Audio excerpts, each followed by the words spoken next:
Welcome to our YouTube channel, where wisdom meets inspiration.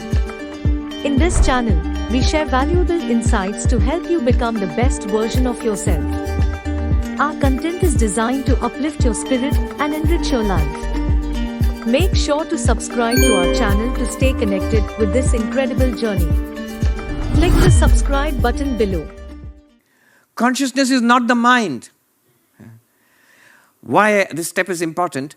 In modern consciousness studies, if you ask, what are you studying? Basically, they're studying the mind.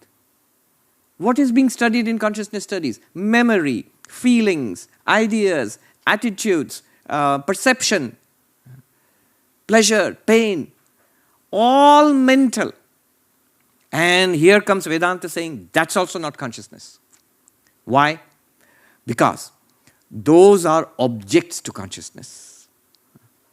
Now at this point we can define, what's an object? A philosopher, an Indian philosopher, Arindam Chakravarti, beautifully put it this way. He said, an object is anything that objects to your consciousness. So think of consciousness as a field.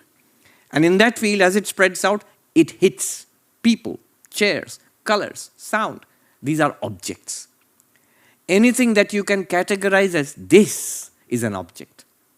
This table, this cup, this body, this sound, this color, this pain, this idea, this memory, they're all objects.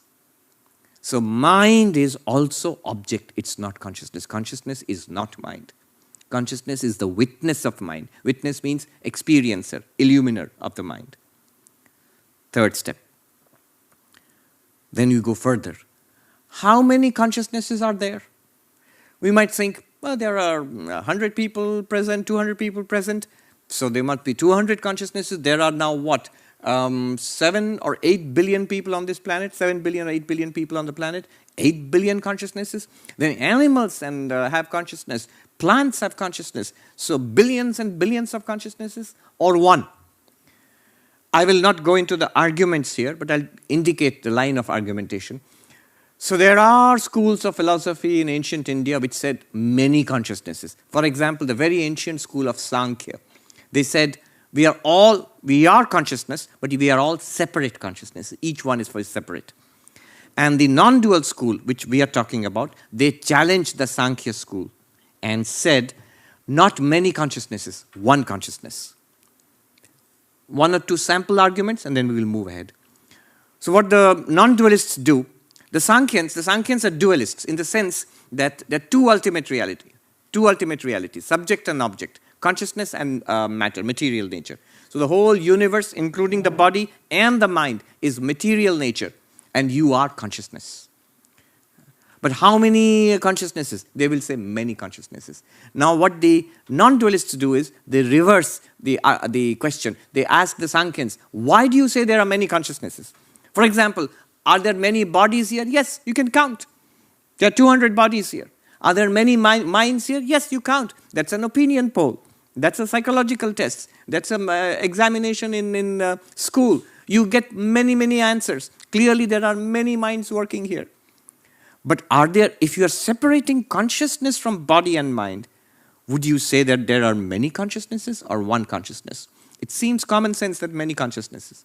So the Sankhyan says many consciousnesses, and the non-dualist asks, why do you think so? And the arguments are like this. Well, if there was one consciousness, then the birth of one person would be the birth of everybody. The death of one person would be the death of everybody. But then the non-dualist replies, birth is birth of the body. Death is death of the body. The birth and death of the body can happen without birth and death of consciousness, because we have already established that consciousness is not the brain, not the body. It's not an object, it's not the mind. So then the Sankhyan says, but if we were all one consciousness, one person falls asleep, everybody would fall asleep. If one person wakes up, everybody would wake up if we're all one consciousness. The non-dualist replies, waking, dreaming, sleeping, coma, meditation, being high on drugs, whatever it is, they are all functions of the mind, not consciousness. Here, I will just touch upon that question. If you put this question modern neuroscientists would put this question to Sankhya, Vedanta. If consciousness is not the brain, how do you account for the tight correlation between our conscious experience and brain activity? There's neuronal activity corresponding to our pain, pleasure, sight, sound, and so on. The answer from an Advaita perspective would be this, or Sankhya perspective, is that they did not talk about the brain, but projecting their arguments. They would probably say that the brain is engaged in providing objects for consciousness. So every experience that you have, I am seeing color, something is some electrical activity is going on in some part of the visual cortex. That is giving me the color to be conscious of. I am feeling pain, and some C neurons or something, that C receptors or something is there. So neuroscientists can tell you, those are firing. Good, they are giving me the impulse which my consciousness identifies as pain. So the objects are being produced and being provided to consciousness by neuronal activity. Neuronal activity is tightly intertwined with mind. So they are providing the objective side of conscious experience. What is conscious experience? What is experience? Experience is consciousness plus object. Bring some object before consciousness, think of it as a light, and objects brought into the light, there is illumination. So objects brought to consciousness, there is experience, what we call experience. And so the tight correlation between our experience and brain activity is because the objects experienced keep changing, so our experiences keep changing. That does not mean consciousness is coming and going or being produced. So there are these arguments. Even knowledge. One Sankhyan argument is, if we were all consciousness, one consciousness, then if my guru is enlightened, my master is enlightened, we would all become enlightened. That would be so nice. You just download all the knowledge from the professor. We're all one consciousness. But that doesn't happen. The non-dualist replies, see, knowledge and ignorance are functions of the mind.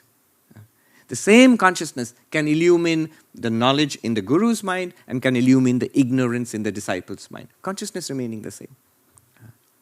So, consciousness is not many. The argument that the non-dualist makes is, you cannot distinguish consciousness from consciousness. Think it will lead to many problems in principle. For example, if consciousness and consciousness are different, then one consciousness will become an object to another consciousness. Then consciousness will no longer remain the subject, it will become an object. Notice, someone might say, but the people around, they are conscious, so I am conscious of them, so I am conscious of their consciousness. No, we are conscious of each other's, we are conscious of each other's bodies, we are conscious of each other's behavior, we are conscious of each other's language. And if you were a telepath, you would be conscious of the thoughts of other people, but you would never be conscious of their consciousness.